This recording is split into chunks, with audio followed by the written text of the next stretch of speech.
the first thing that I'm going to do, and then I'll sit down here in a minute, but I need to set some audio levels, is to get your name on tape and the correct spelling. So if I could get that. Okay, it's Helen. And your last name? Always use the M, initial, Turner. And what was your maiden name? That's it. I'm divorced. Oh, okay. So Turner is Yeah. your, okay. Because I always have to get both. And Turner. Right, and only one L in the Helen. Helen, one, yeah. All right. And then the only thing you'll have to, I have the microphone on you, so if you, just some people want to always do this sometimes, and I can hear you when you do that. Oh, it is up there. Yeah. So where did you grow up? Oh, before I forget, where and when were you born? In eastern Montana, Elmdale, Montana. It's not even on the map anymore. I think it blew away in a dust storm. And what was the name of it? Elmdale. Elmdale, E-L-M. D-A-L-E. And it was northeastern Montana somewhere. Yes, which is close to Ritchie and Sydney. People might know those two. And what day and year were you born? December 1st, 24. 1924. Wow. So as a little girl growing up in Montana, I'm sorry. as a little girl growing up in Montana, do you remember what you wanted to be when you grew up? Oh, all little girls then thought they wanted to be nurses. And I'd have made a lousy nurse. Why is that? Oh, I can't even find my own pulse. But and it isn't because there isn't one. And was that kind of, like you said, all the little girls wanted to grow up and be nurses. Were you discouraged from other professions? Actually, I don't recall being discouraged. In fact, when I went to college, I'd planned to take home economics. That was the practical thing for a girl to do. And I said to my mother one day, you know what I'd really like to do? I'd like to major in music. And she said, well, why don't you? And so I did. Oh, really? Where did you go to university? Freshman, University of Idaho, and next 2 years, University of Montana. But I didn't graduate. Ran out of brains, money, and ambition all at the same time. It was hard work. I would imagine. Frog. So, do you remember where you were when Pearl Harbor happened? Yes. At that time, my dad worked in the mines in northern Idaho, Hecla Mine in Burke, Idaho. We lived in Gem, Idaho, and went to high school in Wallace, Idaho. They were all close together. We were at the dinner table, and with the radio in the background, and the program was interrupted with President Roosevelt announcing that Pearl Harbor, the Japanese had bombed Pearl Harbor, and we were at war.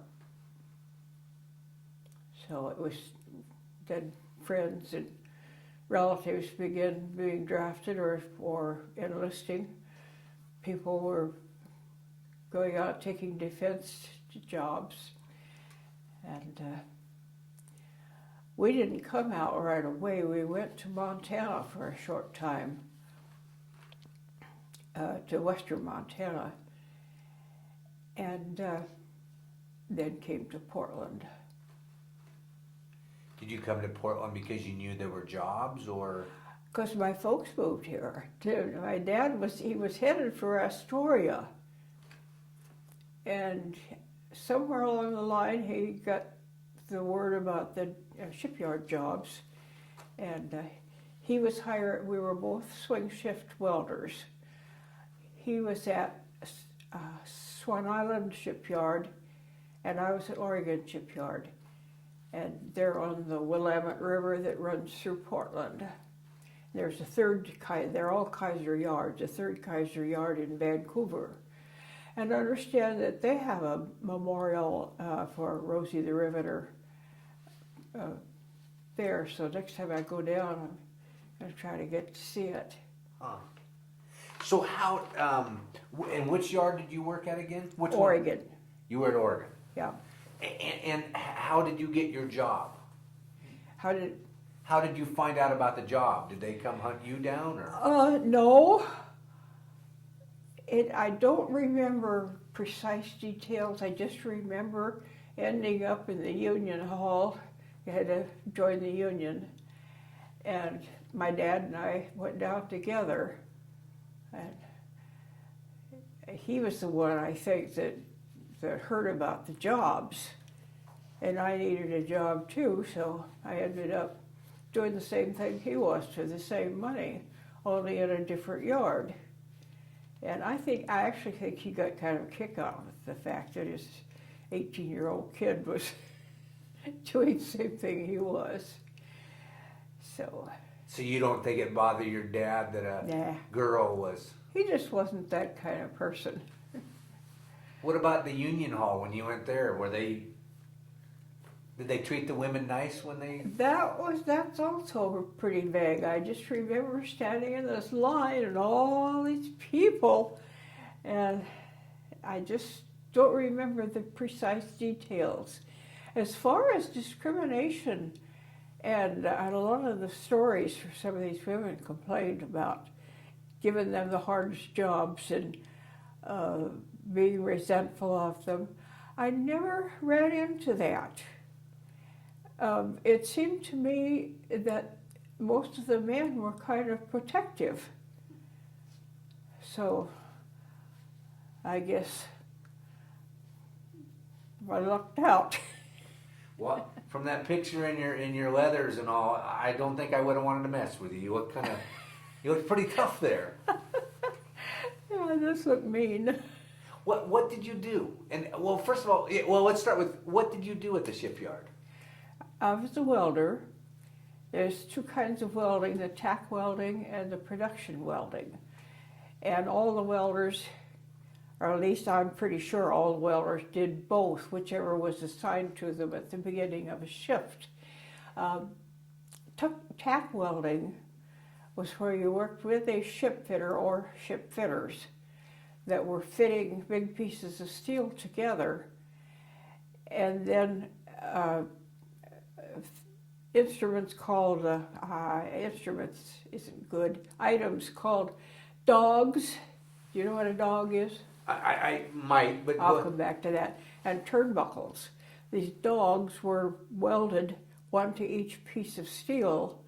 And the dog was an L-shaped piece of steel, thick steel, about 4 or 5 inches in any direction. And there were holes, big holes in them, where you could put the hook or clamp on the end of the turnbuckle. So you'd have a dog on this sheet of steel and a dog down here like a bulkhead here, the neck here. And they'd put the turnbuckle through those dogs and pull them in place. And then the tack welder would tack that in place.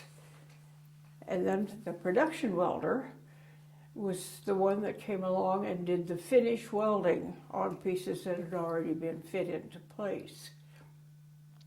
And my welds never broke. That's my claim to fame. How did they teach you? Because you hadn't welded before, had you? Did I? Had you ever welded? Had you ever used a welder? So how did they teach you? You went to welding school the first 2 weeks.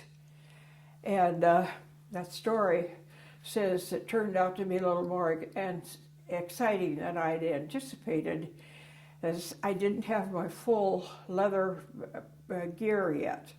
And the front of my slacks were covered with leather chaps. They weren't, I wasn't covered all the way around with leather. All of a sudden, somebody started pounding on the seat of my pants. And I raised my hood, and I looked around, and here it was the instructor. And it wasn't because my welding was bad, it was because sparks from the overhead weld had caught my slacks on fire. He said he was ready to duck in case I turned around and slugged him for being so fresh. And I said, in fact, I was very grateful to him for saving me from a real hot seat.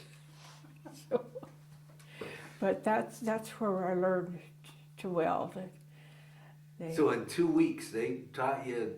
Yeah. You must have been a good learner, because I know welding's pretty tough, especially finish welding.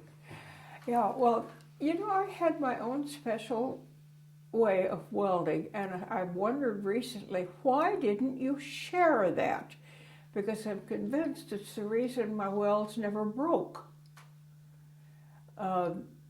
You weld in sections, then you go back and do another about a foot, and then go back and do another foot. Well, I would do a straight bead for that short section, then go back and do I call it lap welding, because you're lapping pieces over. And they simply could not break my welds. So, what is the matter? I think I was afraid that somebody'd laugh at me, I was young kid's way of thinking. Oh, yeah. Did you have to buy your own? I was wondering about that this morning. I don't think so. I honestly don't remember. So tell me about all the gear that you wore. Okay, well, just first of all, basic slacks and shirt, and then leather overalls, bib overalls, and jacket, leather gloves, hard hat, safety toe boots, and the hood, Welder's hood. And the overalls had a pocket, a long skinny pocket here for the welding rods, and a loop for that slag hammer. Oh, and bandanas for the women. In those days, you didn't see men with long hair. So it was the women that had to wear scarves tied around their hair for safety, to keep it from catching fire like my slacks did. So by the time you got all that on and you were working, if somebody walked through, they probably couldn't tell men from women. If I had all that on, and when you were working and you had your hood down and your leathers on, if you walked through, could you tell men from women? Didn't you pretty much all look the same? I don't think I even thought about it. Somebody usually always knew where you were. They knew where to find you because they'd assigned you to a certain place to work. Wish I could get rid of this frog. Excuse me just a moment.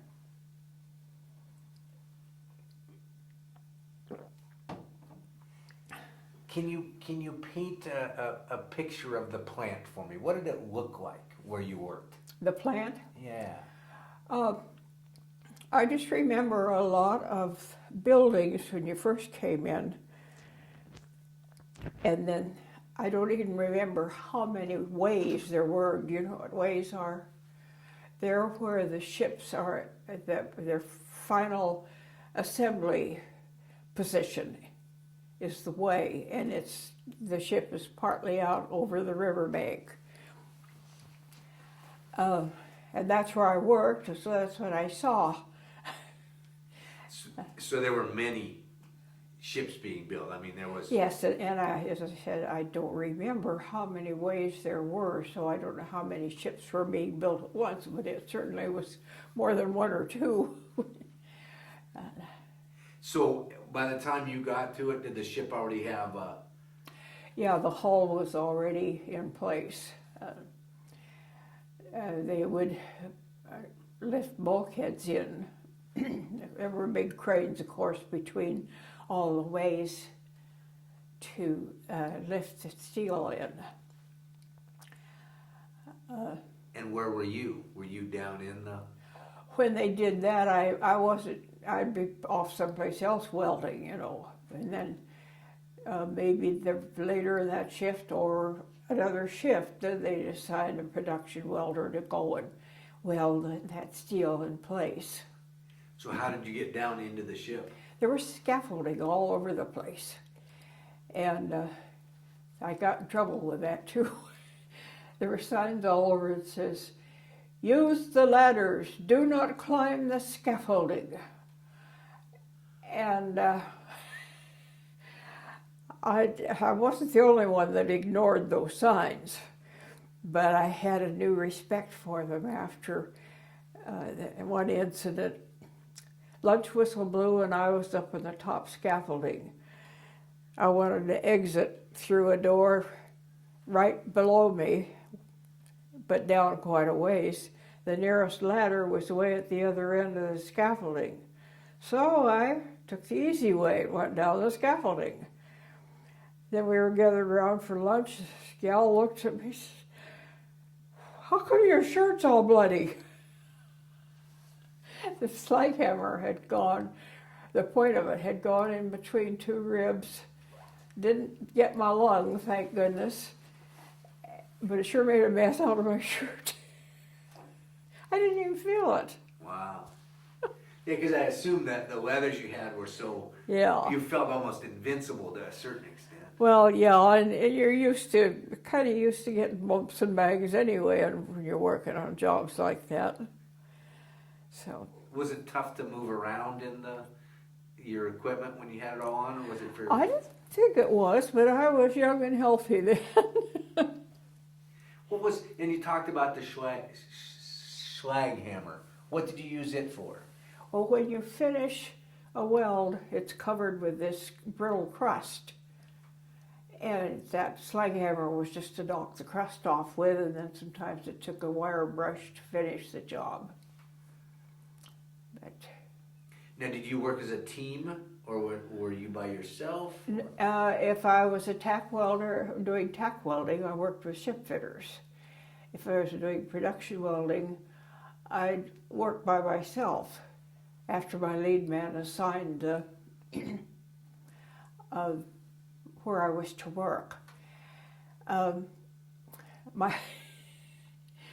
I used my lead man's name in that story, and if they print anything from it, they better throw his name out.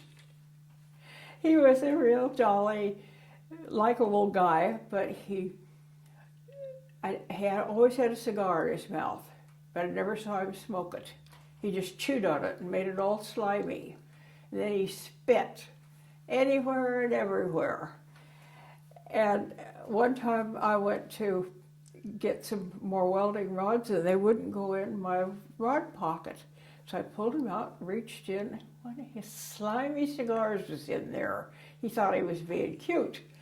And so bad I pulled it out and I smeared it in his face. And he just grinned. Another time he was overseeing my work. He was way up on the top scaffolding and I was way down at the bottom. And welding a long strip, and I came to where I was right underneath him and there was a lake of spit. And there was no way I was going to weld in there, so I went around on the other side. And he came down later and says, "How come you didn't weld there?" And I said, "Well, I think it's pretty obvious. If you want to weld there, you weld in your own spit." And we were good friends, you know, and he was just real good-natured about it. But So he was just just like to spit a lot, but also sounds like he was a practical joker too. I mean, sticking the cigar in. yeah, he thought that was funny. I didn't. Were there a lot of other women that worked? Were there a lot of other women that worked with you? Mm-hmm. Did you get to be friends with them, or were you so busy working? I did, but you know, I was thinking the other day, I could almost see some faces. I can't remember any names. It's just gone. But I do remember lots of women. Was there a patriotic feeling of working on these ships? Oh yeah, yeah. So, Much more so than during any subsequent wars we've had. Because everybody, almost everybody, had somebody in the service, and we felt like we were doing what we should to help. But, you know, there's one thing that bothers me just a little bit. Some of these, I think before I say this, some of the stories I've read, the women complained about what a hardship it was for them. And maybe it was. I was a kid. I didn't have any responsibilities. They may have had families and it was hard for them to go to work. They weren't used to going to work. But I tell them that I enjoyed that work. I hated the reason for it, but I enjoyed that work. Something I was going to say that went right out the window. I said, but in no way do I compare what we did comparable to the sacrifice and the effort of our troops. You know, it was nice that we're being recognized, but let's don't put us on the same level as the guys out in the battlefield.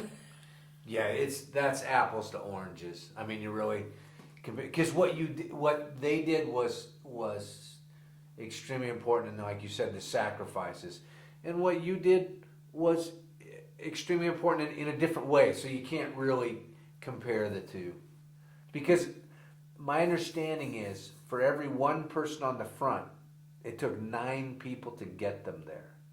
So you were one of those 9 people that were producing the ships. And these were Liberty ships, correct? Yes. I'm trying to remember. I think they called them Liberty ships first. Then they switched and called them Victory ships. I'm pretty sure that was the order. The Victory ships was the last name they gave them. I mean, there were dangerous things about our job, but nothing compared to battlefield. I remember being assigned to weld in double bottoms, which is there's the hull of the bottom of the hull, and then the bottom deck, which isn't very much room, and then there were partitions, probably about that wide enough for a person to get in and weld. And that morning I got up on 3 hours of sleep, donated blood, went to work, and was assigned to work in double bottoms, which was fine until I ran out of welding rods. And you know, I couldn't move. I had no strength. You know, I was just weak. And it could have been the lack of sleep and the loss of blood and maybe the welding smoke, which there's big exhausts that pulled it out, but you're bound to get some of it. And nobody came to check on me. You're supposed to check on the workers, especially if they're in a place that's hidden away like these double bottoms. I finally dragged myself out of there and got back on my feet. But someone later told me about a man that in another shipyard that happened to. Another welder came along and welded him into what became his coffin. Now, I don't know if that's true, but I noticed definite signs of claustrophobia after that. Did you have, I know a lot of today, well, like mines. If you work in a mine, you have a coin and you hang it up, so if you're in the mine, they know that somebody's in there. Was there some way that they kept track of where you were? I don't think there was anything like that. The lead man was just supposed to know where his crew was. And he was supposed to check on them, especially in a place like Double Bottoms. And I said some of the things I said and did to him, I deserved to. And other times I might have gotten a pink slip, but that time he deserved the pink slip. He never checked on me. Wow. And they're big. I mean, they're a big ship. I mean, oh and yeah. you're a little... And I'd never seen a ship before. You don't have ships in eastern Montana, or Idaho either. So this was a whole new experience for you in many ways. Yes, it was just really exciting. So now you talked about the way, is that right? Mm-hmm. And so is that where they launched them from? And if so, how did they launch them? That was where they launched them from, and I never actually, I have a vague recollection of watching one launching, but they just went from the way and on into the river and out to the ocean, or wherever they were going to pick up cargo or crew. Or so did they have a big ceremony when they launched them, as far as you remember? Or? The one I saw, there was a ceremony. I wouldn't say it was a big ceremony. Like, this is guessing, because it's hard to remember some of the It's things. a long time ago. Yeah, that if a ship was named after someone, they might have they were all named after someone or something. I can't remember the names of any of those ships. So I have a feeling there was probably a rule set for how they named the victory ships, but I don't know what it was. Did you ever get to go in one of the finished ones? No, but years later, I worked for the Navy at Pier 91, so I got to go aboard several ships while I was there. Didn't go sailing on them, I just went aboard. So how long did you work at the shipyard in Oregon? That's another one I don't remember. I didn't stay until the war was over. I quit and went to college. So I never did get that pink slip. Did you, and your dad worked at a different yard though, right? Yes. So you didn't go to work together? No. We both worked the same shift, but he went one direction and I went another direction. And my gas was rationed, and my carpool let me off 10 blocks from the house. So there I was in the dark, all by myself, walking home. And the first few nights, all the neighborhood dogs came out barking and snarling. So I had to practice a little diplomacy, and they all made friends with all of them, so that then they'd run out and be quiet, wag their tails, and follow me home. Now, did you work day shift, swing shift? Swing shift.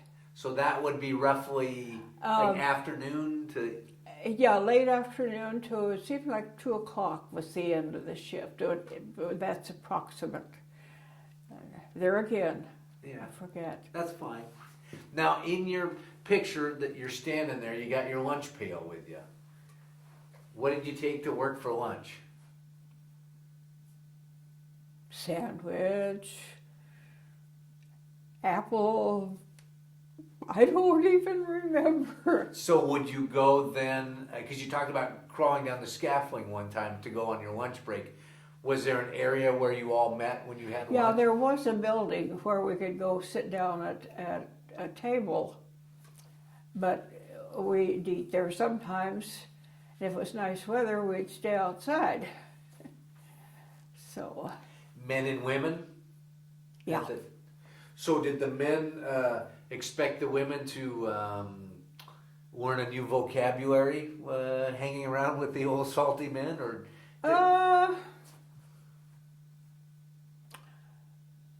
there was some spicy language, but it wasn't too bad. I really don't remember, and I don't like that. So I'd remember, I think, but there were one or two, that had thought they were showing off by swearing, but wasn't too bad. I remember one time, when you're working in a noisy place like that, there's an awful lot of this hand and arm gesturing to get your point across. I was doing that one time, and all of a sudden my arm stopped in midair, and this guy had come up behind me and grabbed my wrists. He says, "Now describe an apple box." I couldn't. He ruined my vocabulary. So it's interesting because you described it as being loud. If you close your eyes, can you remember the plant, what it smelled like and sounded like? And I mean, is it banging? Is it? Yeah, I remember the sound more than the smell. I think, you get used to it. Did your welder, was it acetylene? Was it a gas welder? Electric. Oh, it was electric. The glossary in that folder, I think I mentioned in one of the emails, that it starts with the question, did you know welders work with pigs and dogs? Well, the dogs, I explained to you, that's that steel metal. And the pig, there was a row of pigs on the top deck. They supplied the electricity for the welders. And they were big, fat, ovular type machines. It kind of looked like a barnyard pig. So you had a big, long cable that ran down to where you'd be welding from these pigs up top. Is that how it worked? I'm sorry, say that again. I know I talk too fast. Well, my ears don't work too good. From the pigs up top, did you have a big cable that ran down? Oh, yeah. It's a great big cable. The welders carried that to and from, coiled on their shoulder. And I thought nothing of it. I couldn't do it today. So there must have been cables all over the place. Yeah.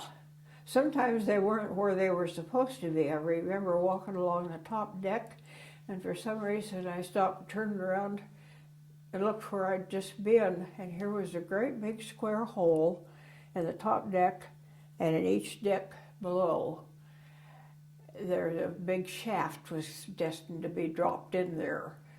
And there had been a row of lights and signs warning people, but they got knocked down. And I had just stepped over the corner of that hole. That would have been I think that would have been at the end of my job. That would have been a fast way to the bottom, I think. Yeah. What are some of the, because did I read right that you're working on a glossary?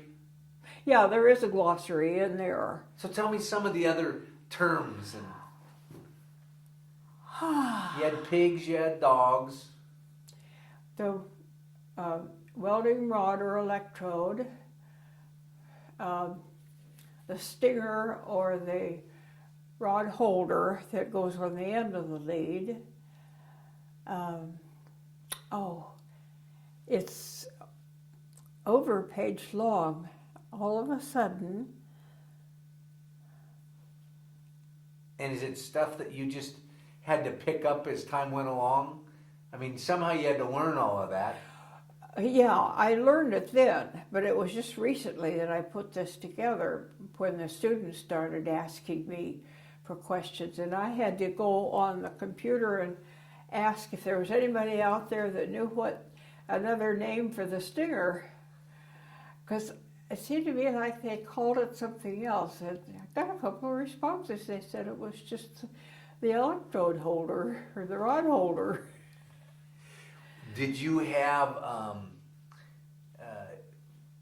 your equipment that you would check out every day? I mean, were you responsible for, I mean, I assume the pigs, somebody else was responsible for those. Yes. But your hose or your wire and the stinger, were you responsible for that? No, the stinger was on the lead. You had to pick up your supply of rods and then go get more when you used those up. I don't really remember. My slag hammer I kept with me. It wasn't that one that I had here, but they gave each welder a slag hammer and you just kept it with your leathers. So did they, when you picked up your rods, did they say you can only have so many rods? Were they careful with how many they gave you of the welding rods? No, they just gave you a pocket full. And only once did I have to pull a slimy cigar out first. Did you get graded on? Did somebody come in and inspect your welds and keep an eye that you were doing good work, or? I don't recall, except the time Harry came in and said, "How come you didn't weld?" And I assume you were busy, busy, busy. I mean, they were. Oh yeah. Working as hard and fast. You bet. Did you and your dad talk much about work? Well, my dad didn't talk very much, period. You know, he just, I don't, that was just his personality. But that must have been a man thing back then, because a lot of the people that I've talked to always said, I'd ask them, you know, was your dad proud of you, or did? And they'd go, well, I guess so.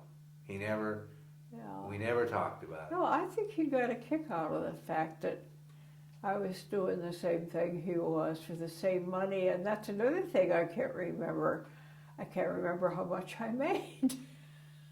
What did your mom? Was your mom still alive then? Yes. And what did your mom think about you going off to this? She was all for it. She's glad that you had a job. Well, I needed a job, and there it was. So what did you do after the war was over and you?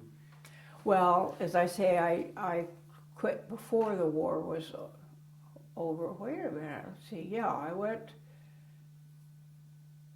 I even had another job when the war ended, because I remember looking out the windows of this building in Portland. It seemed like it was Portland General Electric. That's how long ago it's been, on the day that they signed the armistice. But that was a summer job between school years. So I must have quit at least a year before the war was over. And when you went back to school, then after university, what did you end up doing? Well, got kind of muddled. I got married, and that didn't work out. And so, and I didn't graduate. I'm glad I went to school because I love music, and it just gave me a better understanding of it. But did you ever use your welding skills again? never did. I could probably do it again if I was moved to do so, but I really have no desire. And it's amazing how many young women are learning welding these days, and most times it's in connection with art. One of my nieces is a sculptress, and she took a welding course because she wanted to use it in her work. So you probably would have impressed her to go and weld a few beads for her. I'm sorry. You probably would have impressed her if you had shown her that you knew how to weld. Well, she knows that because she's read this Oh, she has. stuff too, yeah. Wow. Let's see if there's...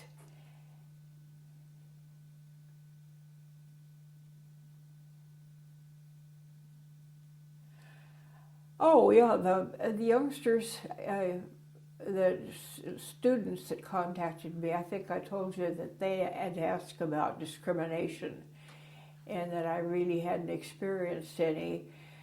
The one possible exception could be this young man. I don't know how come he wasn't in the Army, but he was working on the ship, and I was doing production welding way up on the top scaffolding inside the hull, and he comes walking down the scaffolding and tries to get cozy. So instead of pushing him away, I turned around, raised my hand like I was going to touch his face, But I kept going and grabbed the brim of his hard hat, and later on I tried that on my own head really very gently, and it hurt. I'm surprised he didn't go down the scaffolding, but he didn't bother me anymore. I was going to say, you took care of that one right Sure away. did.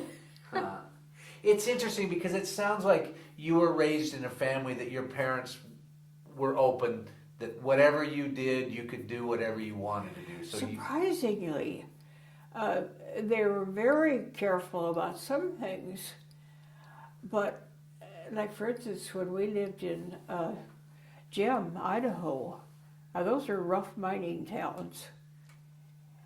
And many times I walked from Jim to Wallace. There was a school bus for classes, but if there was an extra activity and Dad wasn't available, I'd walk. And then I got a job in a department store in Wallace, and I walked to work and hoped that a neighbor would come by and give me a lift. And there were a couple of times when people stopped to pick me up and I thought it was somebody I knew, and it wasn't. You know, and that's today. It wasn't a very good idea then either. Well, like you said, and I know the Wallace area. That's a pretty rough and tumble area there. It is. Yeah. The ladies of the evening houses are still there. I was going to say, Wallace was famous for that. Yes, that's But what... my folks had no objection to my walking back and forth to Wallace. Well, it sounds like they knew you could take care of yourself. Well, not only that, but I think that they were brought up in an area where you didn't have to worry about. They left their doors unlocked and their cars unlocked, and when they finally got cars. And they just were more trusting in some areas where they probably shouldn't have been. It sounds like, as I learn more about this, that the discrimination that a lot of women felt might have been more city women that had never, they'd never worked on a farm, they'd never had to walk from Jem to Wallace, that they were coming from maybe a little different upbringing, and so this was, they were getting their fingernails dirty. Well, that's just it. You don't know what the different backgrounds are, and it could make a big difference. But I just wanted to, in my story in the Rosie the Riveters book, I wanted to make sure that they knew that, yeah, it's nice we're being honored, but it's not in any way comparable to what the troops overseas were going through. Yeah, but you were aware that you were building ships that would be helping them. Oh yes. Yeah. Oh yes, you bet. Never lost sight of why you were doing it. Never lost sight of why you were doing it. No. Oh, you bet. Well, thank you very much. That wasn't bad, was it? No.